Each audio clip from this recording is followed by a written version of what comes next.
Dans une vidéo précédente, nous avons considéré la question « Qui est Dieu ?», en comparant le Dieu de Jésus et le Dieu du Coran. Et nous avons vu que ce n'est pas le même Dieu, puisque le Dieu du Coran est un Dieu unique, alors que le Dieu de Jésus est un Dieu Trinité, Père, Fils et Saint-Esprit. Le Dieu du Coran est un Dieu qu'on ne peut pas connaître, qui ne se révèle pas autrement que par des commandements et des réflexions. Le Dieu de la Bible est un Dieu du dialogue qui a constamment communiqué avec son peuple. Le Dieu du Coran est un Dieu qui déteste les incroyants et qui enseigne la haine des incroyants à son peuple. Le Dieu de la Bible est un Dieu d'amour qui est mort pour le monde entier et qui cherche désespérément, constamment, à communiquer et à inviter le monde à venir dans sa famille. La porte de la famille de Jésus est toujours ouverte pour l'instant. Donc les deux sont complètement différents. Maintenant, nous regardons le Coran et nous voyons que le Coran enseigne exactement ce que je viens de dire, c'est-à-dire que le Dieu du Coran est différent. Nous voyons que ce Dieu n'a pas du tout les mêmes caractéristiques.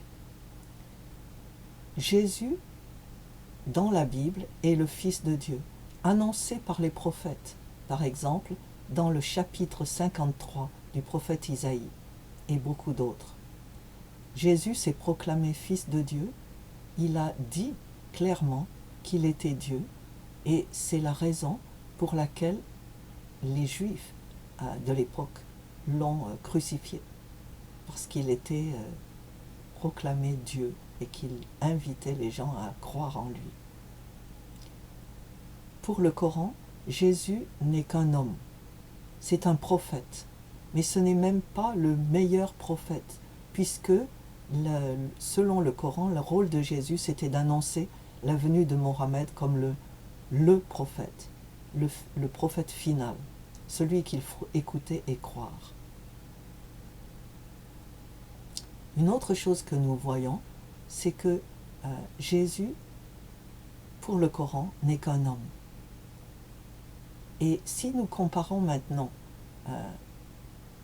la vie de Jésus, pour le Coran et pour les musulmans, pour la charia, pour l'islam, Jésus n'est pas mort, crucifié. Quelqu'un a été crucifié à sa place. Il n'est pas ressuscité pour donner ses ordres, il n'est pas monté au ciel, toutes ces histoires-là. Pour la Bible, Jésus est mort pour nous permettre de gagner le ciel, pour nous permettre d'entrer dans la vie éternelle. Et cette vie éternelle, elle est offerte maintenant à tout le monde. Jésus est ressuscité et il est monté au ciel. Dans le Coran, dans les hadiths, c'est Mohammed qui est monté au ciel. Mais il n'y a aucun témoignage de cette chose-là, qu'il soit monté au ciel à Jérusalem. Il n'y a aucune preuve. Alors que la résurrection et l'ascension de Jésus sont témoignées par les contemporains. Une autre chose que nous voyons, c'est que la Bible et le Coran sont deux livres complètement différents.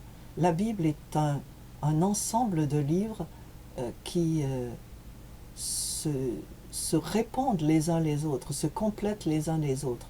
Des livres historiques, des livres prophétiques, des livres poétiques et un livre de prières, les psaumes, et même un livre de proverbes. Donc la Bible offre une complétude, un ensemble complet et équilibré de ce qui soutient la vie.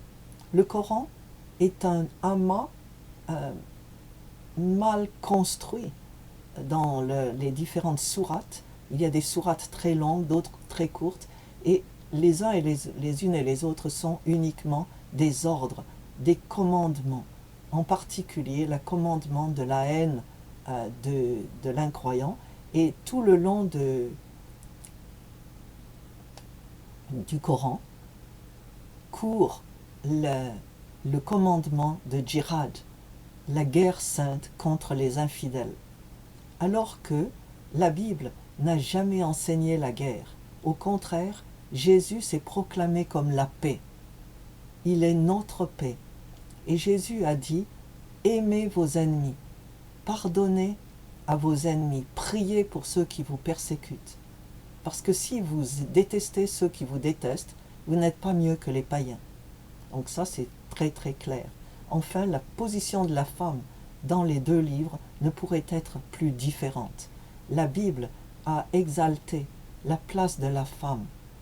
À une époque où les femmes n'étaient pas reconnues, où les femmes étaient inférieures aux hommes dans les sociétés, nous avons des exemples de prophétesses, comme Déborah au livre des Juges, et dans le Nouveau Testament comme Priscilla qui était à la tête d'une église de maison.